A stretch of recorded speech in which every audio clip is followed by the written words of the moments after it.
kami mengingatkan kembali tata cara pelaksanaan sholat Idul Adha. Yang pertama, berniat untuk melakukan sholat sunnah Idul Adha dalam hati. Usalli sunnata Idul 7 kali di antara takbir membaca bacaan berupa sanjungan dan pujian kepada Allah. Contoh bacaannya Subhanallah walhamdulillah wala ilaha illallah wallahu akbar. Keempat, membaca Al-Fatihah dan surah pilihan. Kelima, ruku, i'tidal, sujud, duduk di antara dua sujud seperti sholat biasanya. Yang keenam, rakaat kedua bertakbir 5 kali selain takbir sawaid atau takbir ketika bangkit dari sujud. Di antara takbir membaca bacaan berupa sanjungan dan pujian kepada Allah Subhanahu wa taala. Contoh bacaannya sama seperti pada rakaat pertama. Subhanallah walhamdulillah wala ilaha illallah wallahu akbar. Hadirin sekalian yang dimuliakan Allah, mari kita mulai sholat Idul Adha. Sallu sunnata Idul Adha rakataini jami'atan rahimakumullah. Sallu sunnata Idul Adha rakataini jami'atan rahimakumullah. Sallu sunnata Idul Adha jami'atan rakataini rahimakumullah.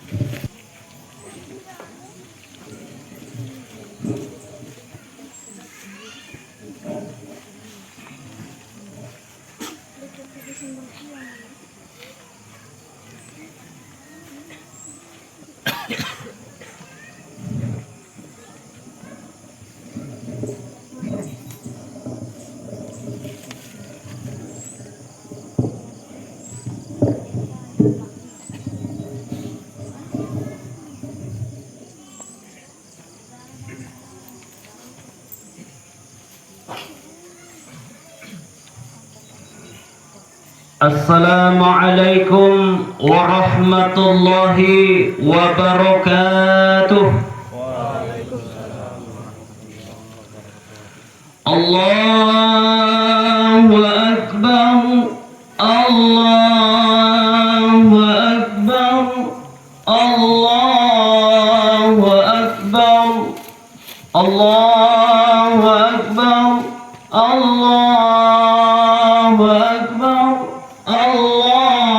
Allahu akbar, Allahu akbar, Allahu akbar, Allahu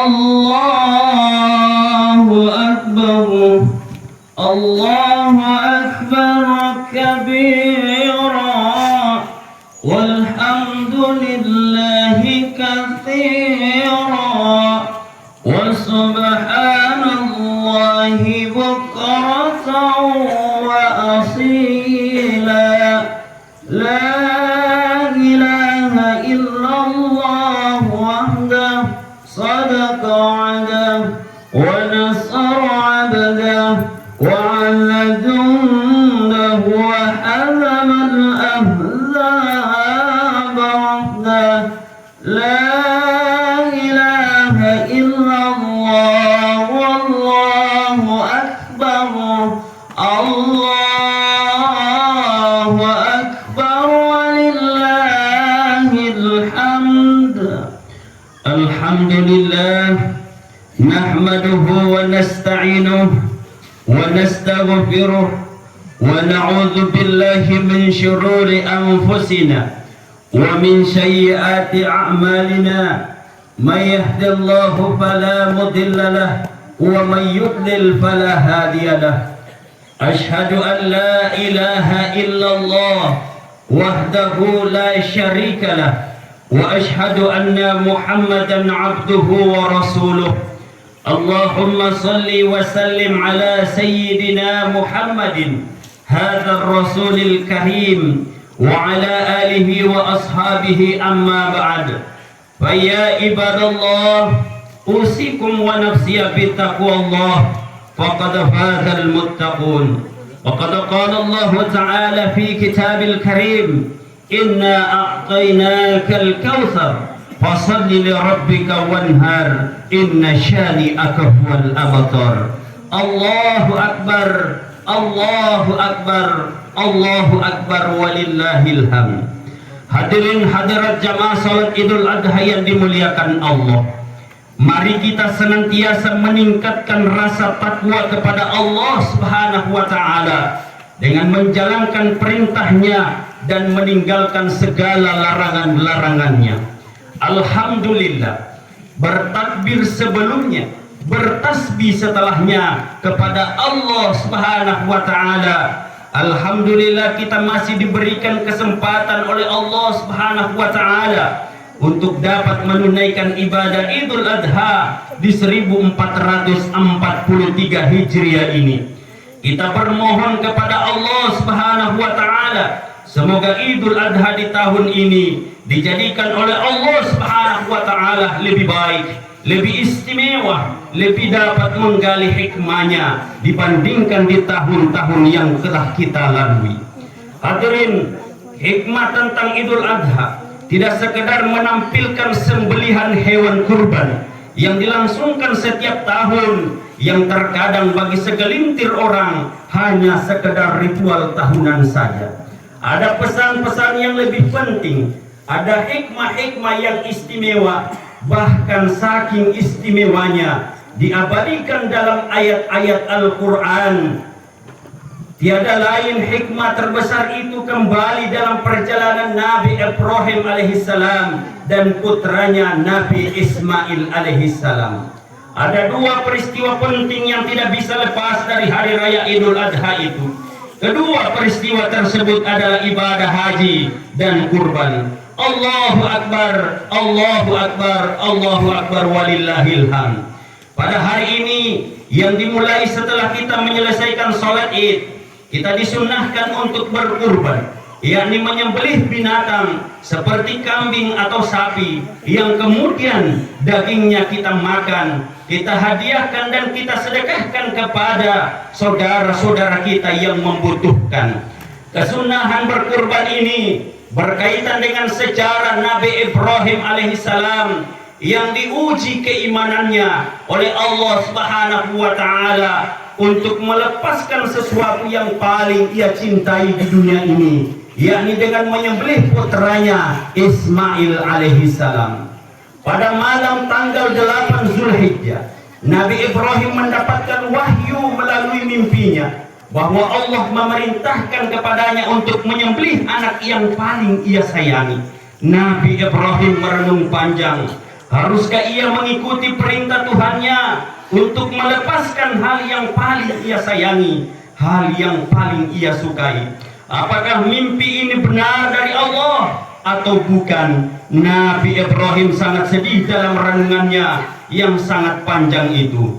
Karenanya pada tanggal 8 Zulhijjah yang kita semua disunnahkan untuk berpuasa disebut dengan hari Tarwiyah, yang berarti hari merenung, yakni hari di mana Nabi Ibrahim alaihissalam melakukan renungan panjang atas mimpinya. Allahu Akbar, Allahu Akbar, Allahu Akbar walillahil hamd.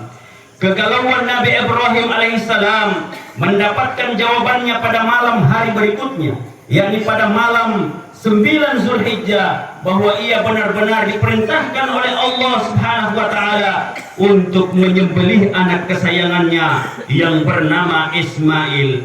Karenanya tanggal 9 Zulhijjah yang kita semua umat Islam disunnahkan berpuasa disebut dengan hari Arafah, yang berarti pengetahuan, yakni hari di mana Ibrahim alaihissalam mendapatkan jawaban atau pengetahuan atau perintah Allah yang diragukan sebelumnya. Dengan dasar ketaatan kepada Allah Subhanahu wa taala yang tulus, dengan latar belakang rasa cinta kepada Tuhan yang mengalahkan segalanya, Nabi Ibrahim alaihissalam benar-benar mantap dan bertekad akan menjalankan perintahnya, yaitu menyembelih Ismail alaihissalam, orang yang paling ia sayangi. Allahu Akbar, Allahu Akbar, Allahu Akbar, walillahil hamd. Jamaah Idul Adha yang dirahmati Allah, kita tidak bisa membayangkan bagaimana perasaan Nabi Ibrahim alaihissalam saat itu. Seorang ayah yang sudah lama sekali menanti memiliki keturunan, namun ketika dikaruniai anak melalui pernikahannya dengan Siti Hajar, anak yang beliau impi-impikan itu harus disembelih dengan tangannya sendiri. Padahal Nabi Ibrahim alaihissalam memiliki anak ketika usianya sudah sangat sepuh, yakni 86 tahun. Dalam Quran surah As-Saffat ayat 100 sampai 101 diceritakan bahwa Nabi Ibrahim alaihissalam meminta kepada Allah diberikan keturunan yang soleh, lalu Allah mengabulkan dengan memberi anak yang sabar. Rabbi habli minas solihin fabasyarnahu bighulamin halim. Kita juga tidak bisa membayangkan bagaimana dialog Nabi Ibrahim alaihissalam dengan istrinya ketika meminta izin untuk menjalankan perintah Allah tersebut, yakni menyembelih anaknya. Sudah pasti perasaan keduanya hancur karena harus melepas kesayangannya. Perasaan keduanya gundah dan berkeping-keping karena orang yang paling ia sayangi akan mati di tangannya. Tapi rupanya cinta Nabi Ibrahim alaihissalam dan istrinya Siti Hajar kepada Allah Subhanahu wa taala melebihi segala-galanya. Demi mengikuti perintah Allah, keduanya rela melepaskan orang yang paling ia cintai. Begitu juga kita tidak bisa membayangkan bagaimana perasaan suami istri itu ketika meminta izin kepada anaknya yang akan dikorbankan, yakni Ismail alaihissalam. Tapi Ismail sendiri justru menguatkan tekad ayah dan ibundanya untuk menunaikan perintah Allah Subhanahu wa taala tersebut. Falamma balagha ma'a as-sa'ya fala qala ya bunayya inni ara fil manam anni asbahuka fanzur madza tara. Qala ya abati if'al ma tu'maru satajiduni insyaallahu minas sabirin. Ketika anak itu memasuki usia dewasa, sudah berkembang, sudah bisa bepergian dan berjalan, Nabi Ibrahim alaihissalam berkata kepada anaknya, wahai anakku, sesungguhnya aku bermimpi bahwa aku menyembelihmu, maka pikirkanlah apa pendapatmu. Ismail anak Ibrahim menjawab, wahai bapakku, lakukanlah apa yang diperintahkan Allah kepadamu. Insya Allah engkau akan mendapatiku bagian dari orang-orang yang bersabar. Surah As-Saffat ayat 102. Setelah Nabi Ibrahim alaihissalam dan Ismail, anak yang akan dikurbankannya itu sampai di tempat yang diperintahkan, menurut Ubay bin Umair, di tempat yang di kemudian hari disebut Maqam Ibrahim, menurut Mujahid di Mina. Tiba-tiba Allah Subhanahu wa taala memberikan wahyu untuk menggantinya dengan seekor kambing. Atas dasar cinta kepada Allah yang melebihi segala-galanya, keluarga Nabi Ibrahim menjadi keluarga yang diberkati. Nabi Ibrahim diberi gelar Khalilullah atau kekasih Allah, dan dari keluarga inilah lahir keturunan-keturunan para nabi seperti Nabi Ishaq, Nabi Yakub, Nabi Musa, Nabi Isa, dan Nabi Muhammad sallallahu alaihi wasallam. Kadzalika najzil muhsinin. Demikian kami memberi balasan kepada orang-orang yang berbuat baik. Allahu Akbar, Allahu Akbar, walillahil hamd. Hadirin hadirat yang dimuliakan Allah, peristiwa Nabi Ibrahim yang sangat mendebarkan hati ini bukan semata-mata arsip sejarah yang perlu dikenang jika dibutuhkan, tapi kisah ini memiliki makna ibrah atau pelajaran yang perlu diambil dan diperhatikan bagi seluruh umat manusia. Kisah Nabi Ibrahim alaihissalam adalah simbol pengorbanan di dalam beragama.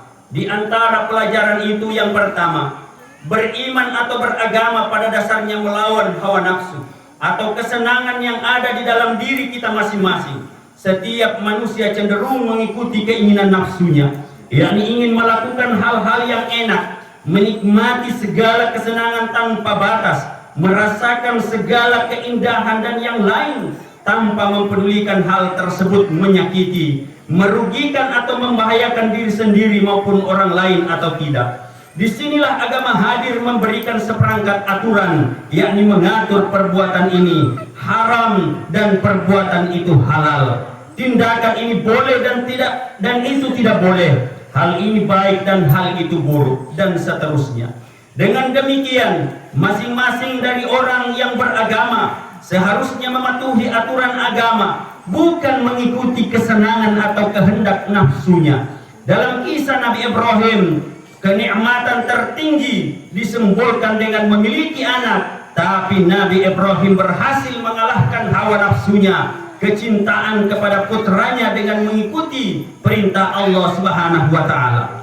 Pelajaran atau ibrah yang kedua dari kisah Nabi Ibrahim alaihissalam tersebut, yaitu penegasan bahwa hak asasi manusia harus dijunjung tinggi. Dalam hal ini hak hidup, perintah Allah kepada Nabi Ibrahim alaihissalam untuk menyembelih putranya bertujuan untuk menguji keimanannya atau ibtila, sehingga ketika beliau tulus hendak menunaikannya, Allah Subhanahu wa taala mengganti objek sesembelihannya dengan seekor binatang.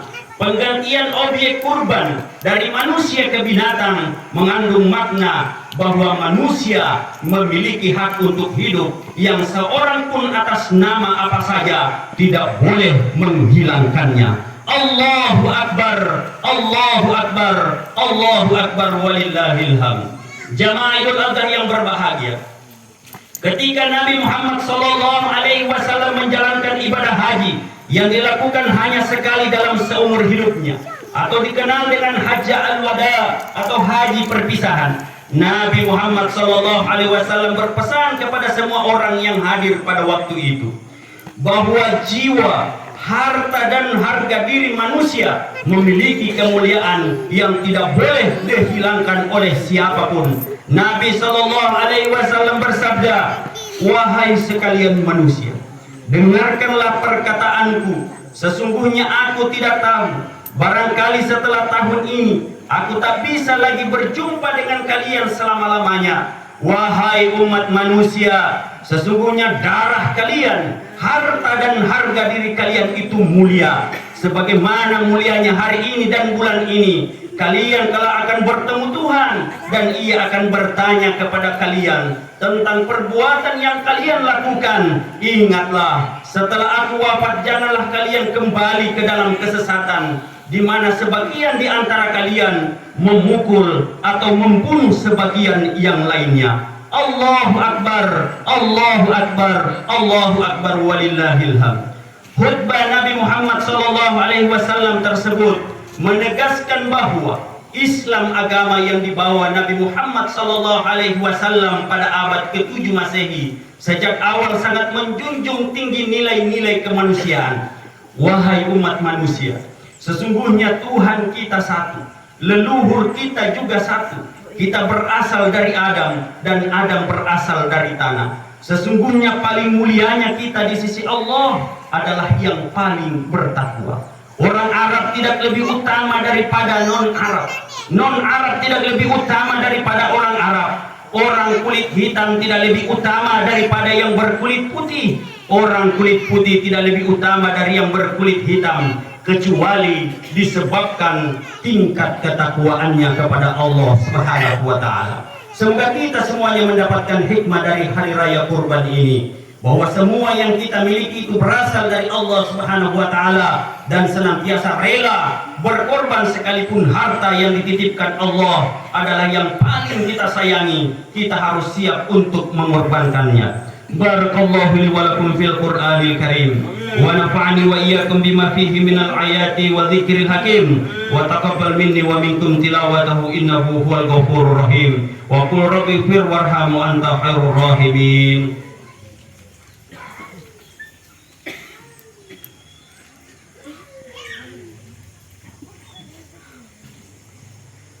Allahu Akbar, Allahu Akbar, Allahu Akbar, Allahu Akbar, Allahu Akbar, Allahu Akbar.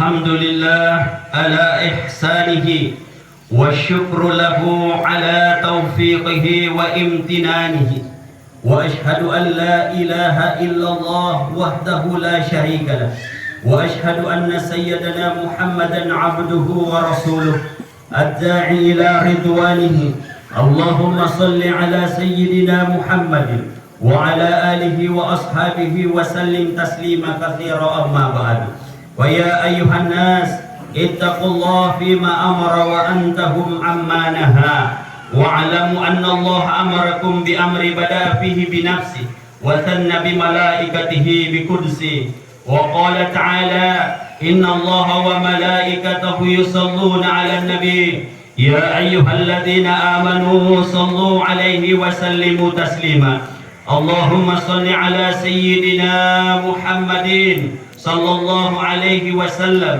وعلى آل سيدنا محمد وعلى أنبيائك ورسلك وملائكة المقربين وارض اللهم عن الخلفاء الراشدين أبي بكر وعمر وعثمان وعلي وعن بقية الصحابة والتابعين والتابع التابعين لهم بإحسان إلى يوم الدين وارض عنا معهم برحمتك يا أرحم الراحمين. Mari kita berdoa. Bismillahirrahmanirrahim.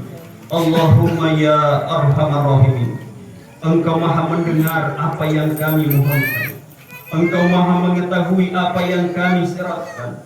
Kami memohon Engkau terima dari semua ikhtiar yang telah kami lakukan.